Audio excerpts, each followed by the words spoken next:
Assalamualaikum warahmatullahi wabarakatuh.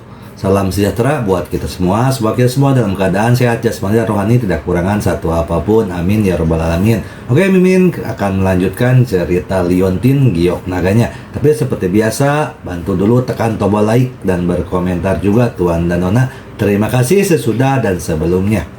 Terima kasih. Mari kita lanjutkan saja ceritanya. Yes.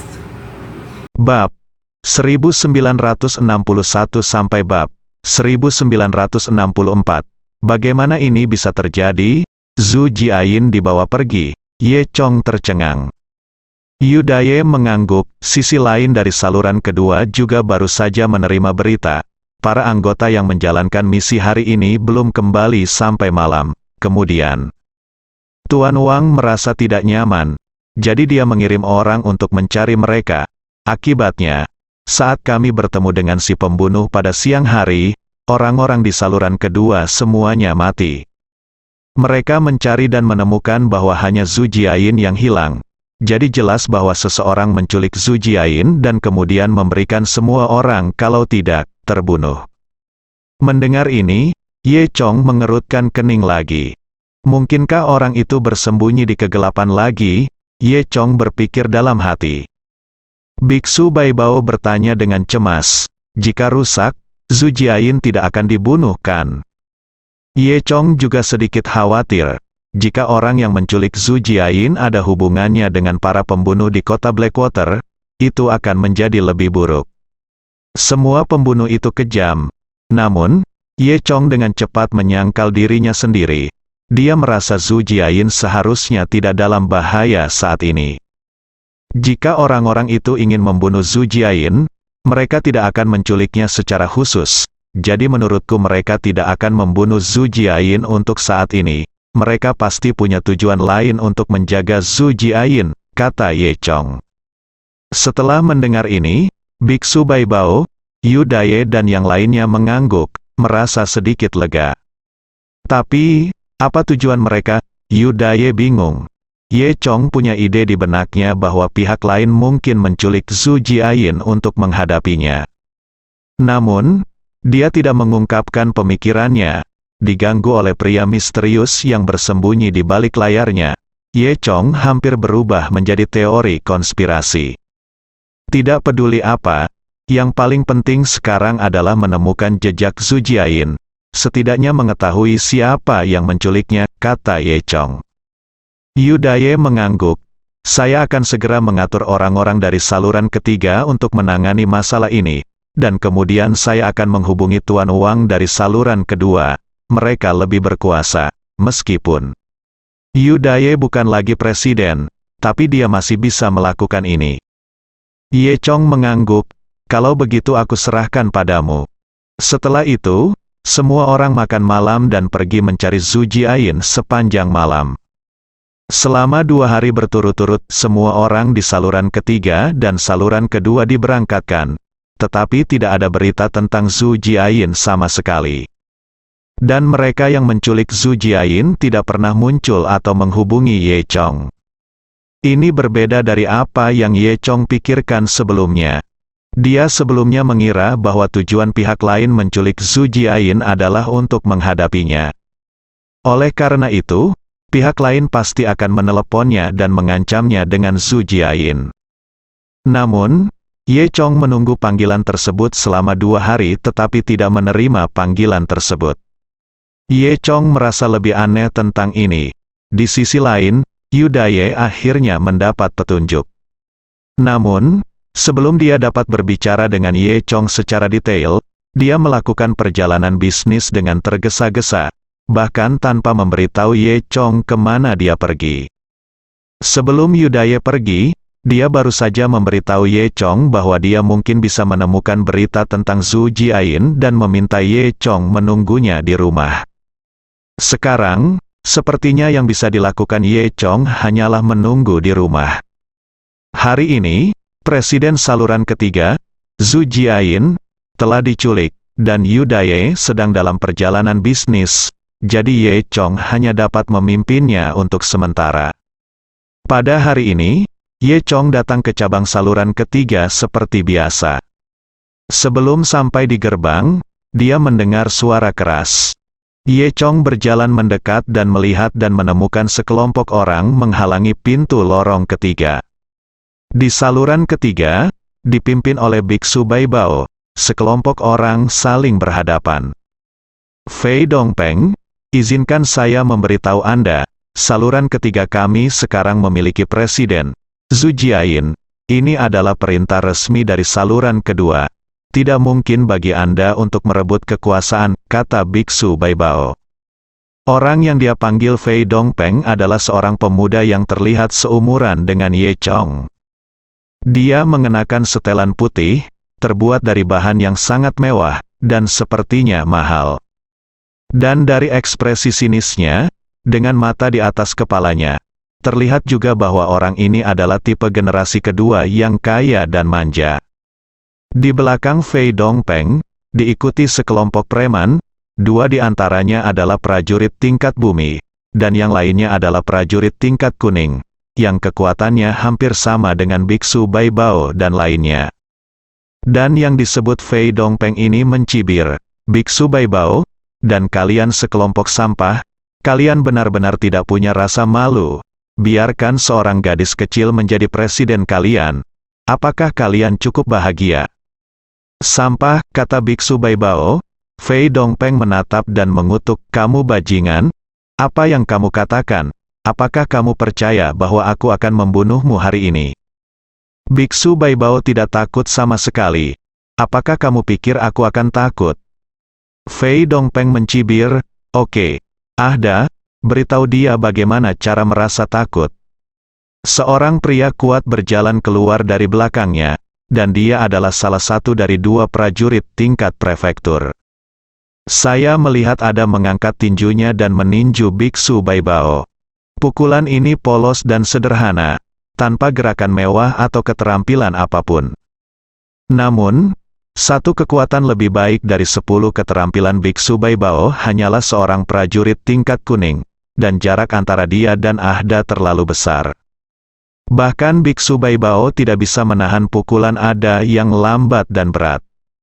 Bang, pukulan ini mengenai Biksu Bai Bao, membuatnya mundur beberapa langkah dan mengeluarkan seteguk darah.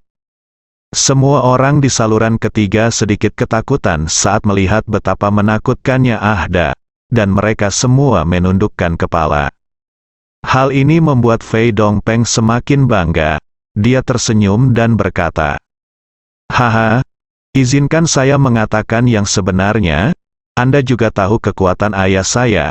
Dia telah membuka hubungan. Saluran kedua tidak berani mengatakan apapun sekarang. Hari ini jika Anda ingin menjadi presiden, saya ingin melihat siapa lagi yang menentangnya. Semua orang di saluran ketiga terdiam, saling memandang, tetapi mereka tetap diam. Hanya Biksu Bai Bao yang menyeka darah dari sudut mulutnya dan berkata, saya keberatan. Fei Dongpeng mengertakkan gigi dan memandang Biksu Bai Bao. Sialan, bajingan, kamu masih berani bicara terlalu banyak, aku akan mengalahkanmu sampai mati hari ini. Dengan itu, dia melambai kepada Ahda dan berkata, kali ini tidak perlu menunjukkan belas kasihan, bunuh dia. Ahda mengangguk dan berjalan menuju Biksu Bai Bao lagi. Meskipun Biksu Bai Bao tahu bahwa dia bukan tandingan Ada, dia tidak mundur selangkah pun. Dalam sekejap, Ada sudah dekat dengan Biksu Bai Bao. Aku melihat Ahda mengangkat tinjunya lagi, bertujuan untuk menghantamkannya ke kepala Biksu Bai Bao. Dengan pukulan ini, Biksu Bai Bao mungkin tidak akan selamat. Orang-orang di saluran ketiga di sekitar mereka tidak tahan untuk menutup mata. Pada saat kritis ini, seseorang tiba-tiba berteriak, berhenti. Ye Chong lah yang datang. Fei Dongpeng berkata dengan dingin, berhenti ketika kamu mengatakan berhenti, bunuh dia. Aziran masih mendengarkan Fei Dongpeng, jadi tinjunya masih jatuh ke arah Biksu Bai Bao. Ahda secara alami mendengarkan Fei Dongpeng. Setelah mendengar perintah Fei Dongpeng, Ahda tidak ragu-ragu dan langsung meninju Biksu Bai Bao.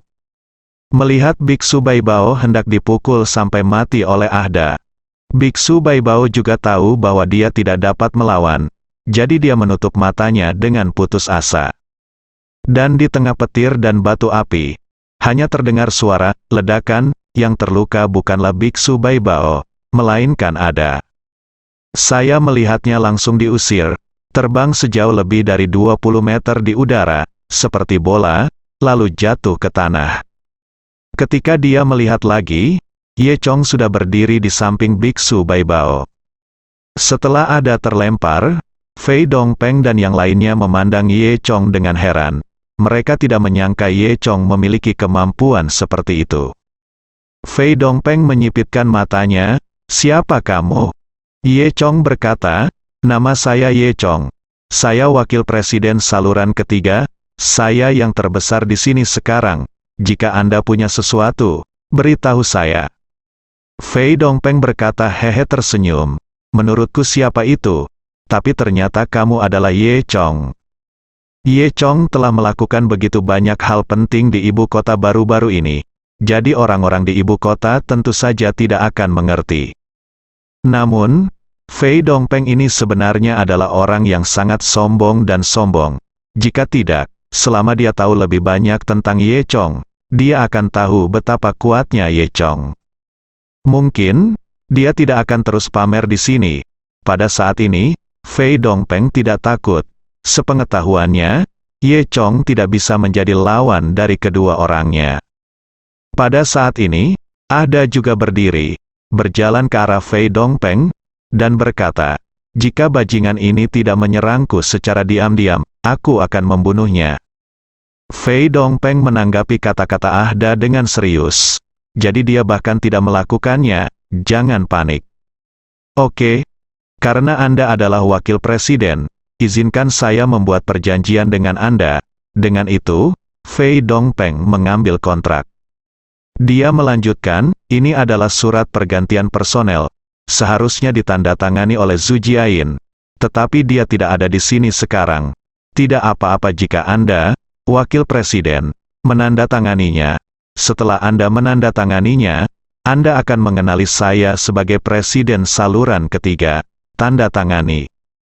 Dengan mengatakan itu, Fei Dongpeng memanggil bawahannya, menyerahkan dokumen itu ke tangan orang lain, dan meminta orang lain untuk menyerahkan kontrak kepada Ye Chong.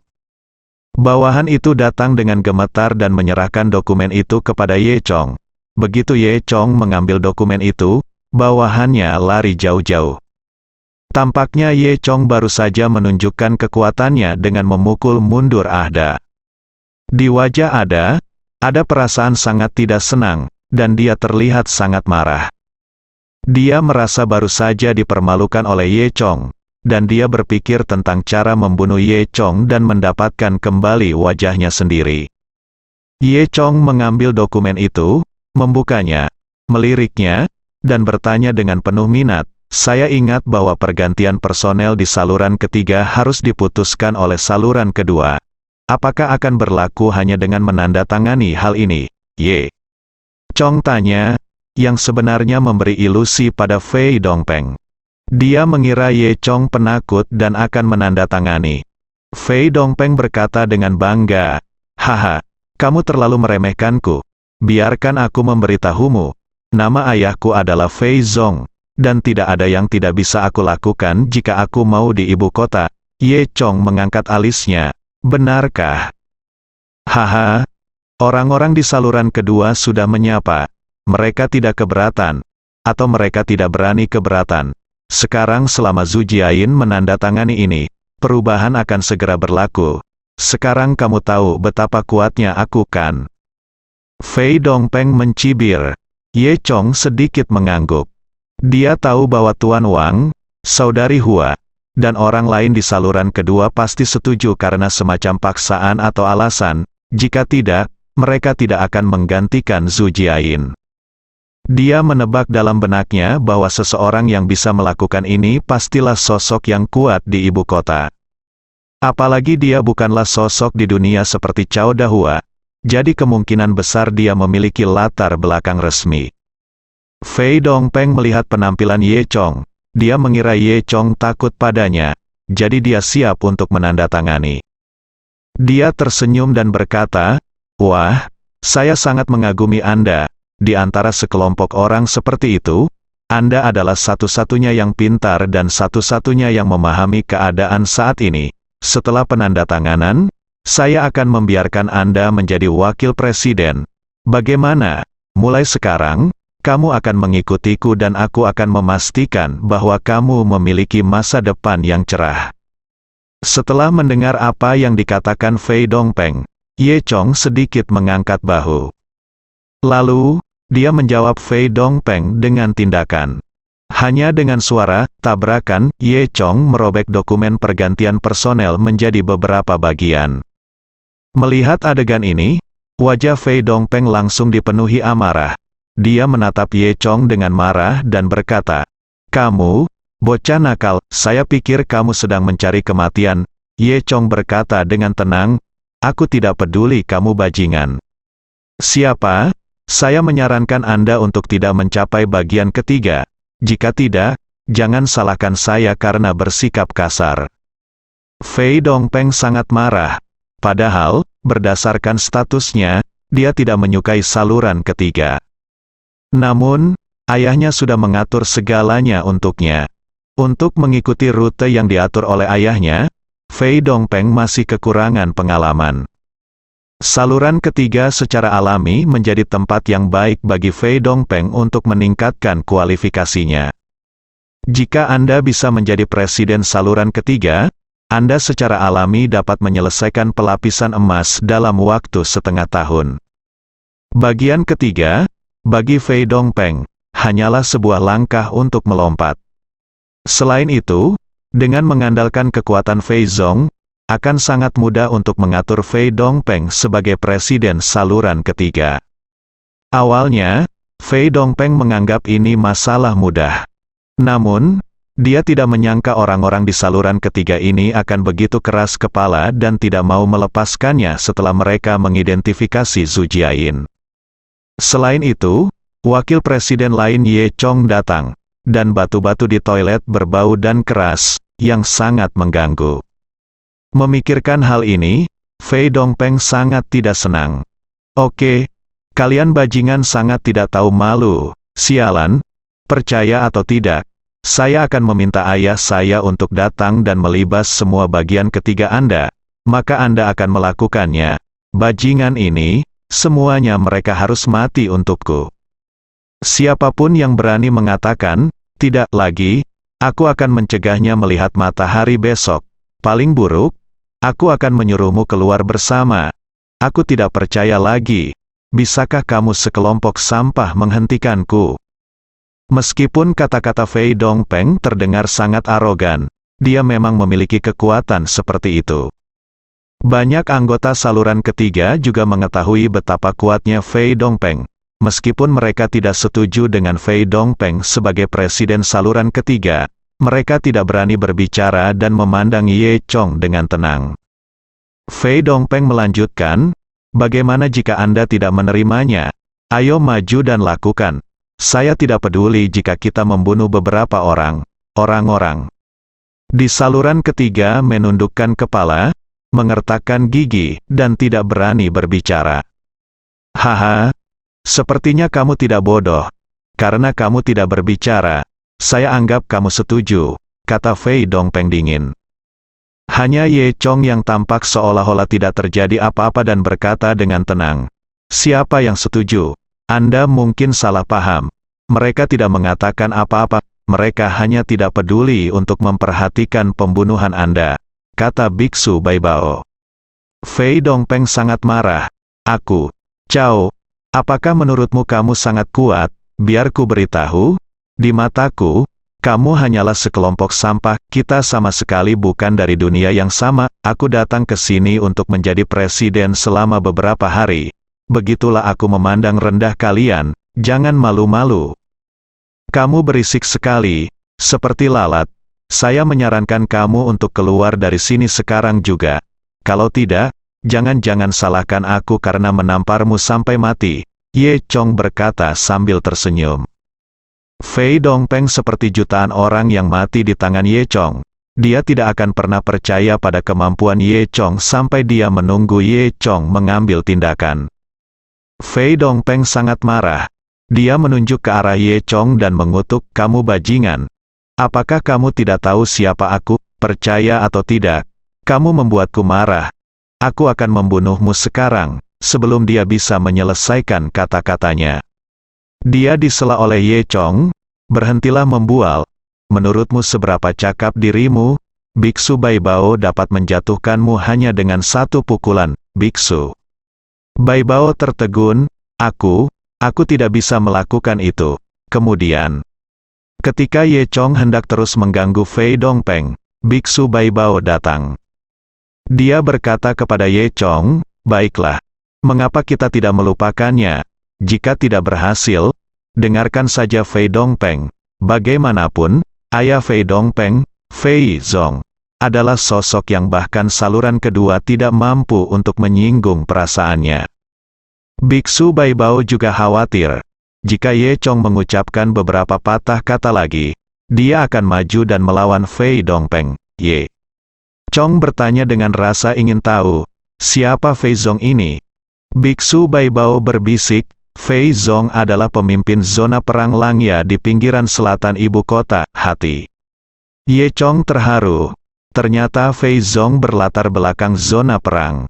Pantas saja putranya Fei Dongpeng begitu merajalela. Ye Chong pernah mendengar nama zona perang Taring Serigala ini saat berada di tim. Zona perang Langya dianggap sebagai zona perang peringkat menengah ke atas di antara semua zona perang di Tiongkok. Menjadi pemimpin di zona perang seperti itu pastilah sangat luar biasa. Kemudian, Biksu Baibao terus berkata kepada Ye Chong, "Lagi pula, yang paling menakutkan bukanlah Fei Zong, tapi ayah Fei Zong, kakek Fei Dongpeng, Fei Yuxiang, Fei Yuxiang ini. Tapi tim itu orang-orang," Biksu Baibao berkata sambil menunjuk ke langit. Yang dia maksud sudah jelas, tim yang dia maksud adalah sekelompok orang di level tertinggi di ibu kota. Tidak berlebihan jika dikatakan bahwa kekuatan mereka luar biasa. Pada dasarnya perintah dari orang-orang ini sudah cukup untuk mengguncang ibu kota. Orang-orang ini bukanlah orang-orang seperti Cao Dahua. Mereka semua memiliki kekuatan nyata di tangan mereka. Faktanya, Ye Chong jarang berhubungan dengan orang-orang seperti itu, apalagi orang-orang tingkat tinggi di ibu kota.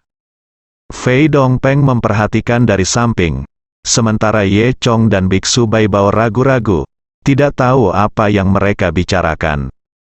Anggota saluran ketiga lainnya bahkan tidak mengucapkan sepatah kata pun. Fei Dongpeng sedikit tidak senang dan berkata kepada Ye Chong dan yang lainnya, "Kamu bajingan, sungguh tidak tahu malu. Jika kamu tidak makan roti panggang, kamu akan didenda. Kamu telah berhasil membuatku tidak bahagia. Sekarang aku hanya ingin membiarkanmu menandatangani. Aku ingin kamu mati. Aku akan memberimu satu kesempatan terakhir sekarang. Jika kamu ingin hidup, berlututlah dan bersujud kepadaku untuk mengakui kesalahanmu. Jika tidak, selama aku bersedia di ibu kota, aku punya 10.000 cara. Aku bisa membiarkanmu mati. Sekarang, kamu bisa membuat keputusan." Ye Chong menggelengkan kepalanya. Dia bisa melihat bahwa Fei Dongpeng tidak bercanda. Fei Dongpeng benar-benar ingin membunuh mereka. Hanya karena dia tidak diizinkan menjadi presiden saluran ketiga, Fei Dongpeng akan membunuh orang. Saya tidak menyangka dia menjadi begitu sombong. Bisa dibayangkan berapa banyak orang yang telah dirugikan Fei Dongpeng di masa normal. Tidak ada gunanya menyimpan bajingan seperti itu. Memikirkan hal ini, Ye Chong berbalik dan bertanya kepada semua orang di saluran ketiga, "Bagaimana menurut Anda?" Orang-orang di saluran ketiga saling memandang. Pada akhirnya, Biksu Baibao adalah orang pertama yang mengatakan, "Tuan Ye, oh, tidak, Wakil Presiden, saya mendengarkan Anda, dan saya pasti akan berdiri di sisi Anda." Kemudian, orang lain di saluran ketiga juga berkata, "Benar, Wakil Presiden, kami semua mendengarkan pengaturan Anda." "Oke," Ye Chong berkata, "kalau begitu aku memerintahkanmu untuk naik dan membunuh semua orang ini. Namun, serahkan pecundang itu padaku, dan aku akan menghadapinya sendiri." perintah Ye Chong membuat semua orang tercengang. Semua orang tahu bahwa Ye Chong tidak akan menyerah dan mungkin akan melawan. Tetapi mereka tidak menyangka bahwa Ye Chong akan melawan dengan begitu keras dan bahkan ingin membunuh pihak lain.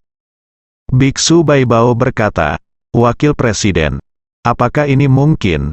Salah satu di antara mereka, Ahda, sangat kuat, dan kita mungkin tidak dapat membunuh mereka." Sebenarnya, apa yang dikatakan Biksu Baibao adalah agar Ye Chong berpikir tentang itu. Bagaimanapun, orang-orang di depan mereka semua adalah anggota keluarga Fei, dan keluarga Fei bukanlah orang yang bisa dianggap enteng. Membunuh mereka mungkin akan menyebabkan balas dendam dari keluarga Fei. Ye Chong masih tidak berbicara, tapi sedikit tersenyum. Lalu, Ye Chong sekali lagi menyatakan tekadnya dengan tindakan. "Saya melihatnya bergerak dengan kecepatan yang sangat cepat, dan dia berada di sisi Ada dalam sekejap mata." Dia berhenti sejenak di samping Ada, dan sebelum Ada sempat bereaksi, Ye Chong datang ke sisi prajurit tingkat bumi lainnya. Kemudian, Ye Chong juga berhenti di samping orang ini, tetapi tanpa melihat gerakan apapun, dia kembali ke sisi Biksu Baibao lagi. Dan semua ini terjadi hanya dalam 10 detik. Tidak ada yang tahu apa yang baru saja dilakukan Ye Chong. Ahda dan prajurit tingkat bumi lainnya juga tampak bingung. Mungkinkah Ye Chong baru saja berlari di depan mereka untuk menakut-nakuti mereka? Tak satu pun dari mereka memperhatikan ada tanda merah kecil di antara alis mereka. Biksu Baibao menggaruk kepalanya karena bingung. Saat dia hendak membuka mulut untuk bertanya, tiba-tiba dia mendengar, bang, ledakan, 2 ledakan. Ketika mereka melihat lagi, bola api meledak dari kepala Ada dan prajurit tingkat bumi lainnya. Gelombang udara ledakan tersebut langsung mengguncang orang-orang di sekitar mereka berdua, terhuyung beberapa langkah dan hampir terjatuh. Melihat Ada dan prajurit tingkat bumi lainnya, mereka jatuh ke tanah, kepala mereka hangus, tubuh mereka masih bergerak-gerak, dan mereka terlihat seperti sudah tidak hidup lagi. Fei Dongpeng melihat pemandangan aneh di depannya dengan sangat terkejut. Bisakah manusia melakukan ini? Fei Dongpeng diam-diam menatap Ye Chong, tidak lagi sombong dan mendominasi seperti sebelumnya.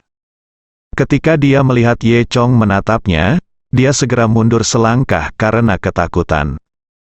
Kemampuan Ye Chong benar-benar mengejutkannya. Ye Chong mengabaikan Fei Dongpeng sama sekali, tetapi berkata kepada orang-orang di saluran ketiga di belakangnya, "Sekarang, saya telah melenyapkan 2 tuan. Anda dapat membunuh yang tersisa, tidak ada yang akan dibiarkan hidup. Tetaplah pada awalnya." Orang-orang di saluran ketiga hanya mengira Ye Chong hanya berbicara. Namun, ketika mereka melihat Ye Chong benar-benar membunuh 2 orang, semua orang di saluran ketiga menyadari bahwa Ye Chong tidak bercanda. Mereka tidak menyangka Ye Chong akan bertindak begitu tegas. Dan di bawah keganasan Ye Chong, sifat berdarah semua orang juga terangsang. Tidak peduli apakah keluarga Fei akan membalas di masa depan, semuanya sudah berakhir sekarang. Pihak lain sudah kesal, buang air besar, dan buang air kecil, tapi mereka masih terus menoleransinya. Apakah itu masih manusia? Biksu Baibao adalah orang pertama yang mengangkat tangannya dan berteriak, "Ayo, saudara-saudara, semuanya harus dipatuhi oleh wakil presiden." Bagaimanapun, pada akhirnya ada yang tidak beres, dan wakil presiden yang mengurusnya. Lalu Biksu Baibao dengan cepat menutup mulutnya. Orang lain, di bawah dorongan dari Biksu Baibao, benar-benar bergegas maju. Ye Chong tidak bisa menahan perasaan lucu di dalam hatinya. Dia berkata pada dirinya sendiri, biksu 100 harta karun ini benar-benar sahabatnya. Semua orang di saluran ketiga bergegas dan bertarung dengan orang-orang yang dibawa Fei Dongpeng. Orang-orang di saluran ketiga ini tentu saja bukan vegetarian, dan mereka semua sangat cakap. Meskipun mereka tidak bisa dibandingkan dengan pejuang tingkat bumi seperti Ahda, orang biasa bukanlah lawan mereka. Selain itu, Ada dan prajurit tingkat bumi lainnya yang bisa menangani bagian ketiga telah dibunuh oleh Ye Chong. Oleh karena itu, segera setelah kedua belah pihak bertempur, pasukan Fei Dongpeng yang tersisa segera mulai runtuh. Tidak butuh waktu lama bagi mereka semua untuk diurus oleh orang-orang dari saluran ketiga. Faktanya, Ye Chong tahu dari kata-kata Fei Dongpeng bahwa orang-orang ini biasanya adalah tipe orang yang melakukan segala macam hal buruk. Oleh karena itu, Ye Chong tidak siap untuk menunjukkan belas kasihan dan meminta semua orang di bagian ketiga untuk membunuh mereka semua, tanpa meninggalkan siapapun. Adapun orang-orang di saluran ketiga, mereka sudah marah setelah dipermalukan oleh Fei Dongpeng, dan sekarang mereka secara alami tidak akan menunjukkan belas kasihan. Setelah pertempuran, orang-orang yang tergeletak di tanah semuanya adalah anak buah Fei Dongpeng, semuanya tewas. Saat ini, hanya Fei Dongpeng yang tersisa, masih berdiri di sana, sendirian, dikelilingi oleh orang-orang di lorong ketiga. Fei Dongpeng terbiasa mendominasi. Terus terang, dia hanyalah generasi kedua kaya yang menggunakan reputasi orang yang lebih tua untuk mendominasi. Saat ini, dia masih belum memahami situasinya dan berpikir bahwa dia masih bisa menggunakan kekuatan ayahnya untuk menjadi sombong dan mendominasi. Ye Kuyu, kamu bajingan, apa yang ingin kamu lakukan? Kamu benar-benar berani membunuh bangsaku. Saya pikir kamu tidak ingin hidup lagi. Ayahku tidak akan membiarkanmu pergi, Fei Dongpeng mengutuk. Saat ini, Ye Chong perlahan berjalan menuju Fei Dongpeng. Ketika Fei Dongpeng melihat Ye Chong berjalan ke arahnya, dia mulai panik dan mundur beberapa langkah. Kamu? Apa yang kamu lakukan? Apakah kamu masih ingin membunuhku? Biar ku beritahu, jika kamu menyentuhku, kamu akan mati, kata Fei Dongpeng sambil melangkah mundur. Namun, sebelum dia sempat mundur beberapa langkah, dia dihadang oleh orang-orang di jalur ketiga. Fei Dongpeng tidak punya pilihan selain mundur, dan ada kepanikan di matanya. Dia memandang orang-orang di sekitarnya dan berteriak histeris, "Kamu, apa yang kamu lakukan? Kalian semua ingin memberontak, kan? Kamu tidak ingin hidup lagi, kan?" Ye Chong mengabaikan kata-kata Fei Dongpeng dan berjalan perlahan. Fei Sisi Dongpeng. Kapan Fei Dongpeng melihat niat membunuh Ye Chong? Dia panik saat ini. Fei Dongpeng melambaikan tangannya dengan cepat. Tidak, jangan bunuh aku, jangan bunuh aku, kamu tidak bisa membunuhku. Dia juga tahu bahwa Ye Chong benar-benar berani membunuh. Selain itu, dia tahu dari aura pembunuh yang terpancar dari Ye Chong bahwa Ye Chong benar-benar ingin membunuhnya. Ye Chong berkata dengan dingin, "Pembunuh akan selalu dibunuh. Jika kamu telah melakukan semua hal buruk, kamu seharusnya berpikir bahwa hari seperti itu akan datang. Kamu tidak ingin mati. Apakah orang-orang yang kamu bunuh itu, apakah mereka mau mati?" Fei Dongpeng berkata dengan cepat, Tidak, saya tidak pernah membunuh siapapun, saya tidak melakukan hal buruk. Saya hanya mengatakan apa yang baru saja saya katakan. Saya hanya ingin menakuti Anda." Ye Chong mencibir dan berkata, "Baiklah, kalau begitu. Saya di sini untuk menginterogasi Anda. Jika Anda benar-benar belum membunuh siapapun, saya akan membiarkan Anda pergi hari ini." Fei Dongpeng berkata dengan cepat, Tidak, saya pasti tidak melakukannya." Meskipun Fei Dongpeng tampak sedikit takut, dia masih diam-diam menertawakan Ye Chong. "Dasar bodoh, bagaimana aku masih bisa mengakuinya? Bahkan jika kamu tidak mengakuinya, apa yang bisa kamu lakukan padaku?"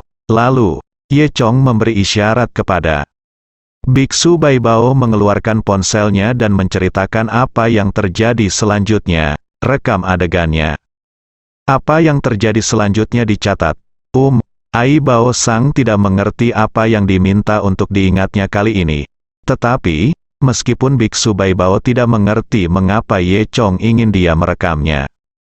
Namun, dia tetap mendengarkan kata-kata Ye Chong, mengeluarkan ponselnya, menyalakan fungsi perekaman video, dan mengarahkannya ke arah Ye Chong dan Fei Dongpeng. Setelah Ye Chong melihat semuanya sudah siap, dia menatap Fei Dongpeng lagi. Fei Dongpeng tampak bingung, tidak tahu apa yang akan dilakukan Ye Chong. Tiba-tiba, murid Ye Chong tiba-tiba berubah menjadi ungu. Dia mengaktifkan mata Dewa Naga lagi. Sebelum Fei Dongpeng menyadari apa yang sedang terjadi, otaknya sepertinya terguncang oleh sesuatu. Kemudian, Ye Chong bertanya, "Sekarang saya akan bertanya kepada Anda harus menjawab dengan jujur."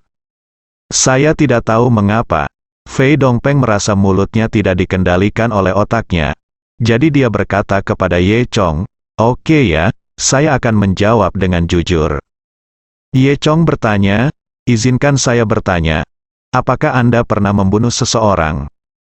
Saat ini, Fei Dongpeng tahu bahwa dia tidak bisa mengatakan yang sebenarnya. Tetapi dia tidak bisa mengendalikan dirinya sendiri, seolah-olah pikirannya sepenuhnya di luar kendalinya sendiri. Saya mendengar Fei Dongpeng menganggukkan kepalanya dan benar-benar mengakui secara proaktif. Saya telah membunuh, tahun lalu di desa Lianhua.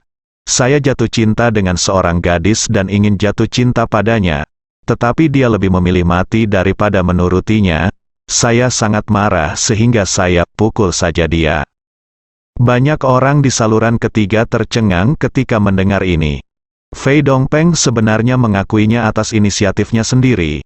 Apakah dia benar-benar tidak takut kalau Ye Chong akan membunuhnya? Tanpa diduga, Fei Dongpeng masih memiliki sedikit darah dan berani mengakuinya. Ye Chong hanya mendengus dingin dan berkata, "Lalu, bagaimana kamu menghadapinya?" Fei Dongpeng melanjutkan, "Saya tidak tahu itu begitu kejam. Jadi saya memukulinya sampai mati. Dan kemudian saya meminta Ada untuk menangani masalah ini, hancurkan mayatnya dan hilangkan semua jejaknya." Ye Chong mendengus dingin. Berdasarkan ini saja, tidak berlebihan untuk membunuh Ada. Segera setelah itu, Ye Chong berkata, "Teruslah bicara." Fei Dongpeng melanjutkan, "Kemudian, orang tua wanita ini mengetahui apa yang terjadi dan ingin mengungkap saya. Saya memberi mereka uang, tetapi mereka tidak menginginkannya dan bersikeras untuk mengizinkan saya. Saya mendapat balasan yang pantas saya terima. Saya takut ayah saya akan mengetahuinya dan memukuli saya. Jadi dia membunuh orang tua wanita itu bersama-sama." Bersambung.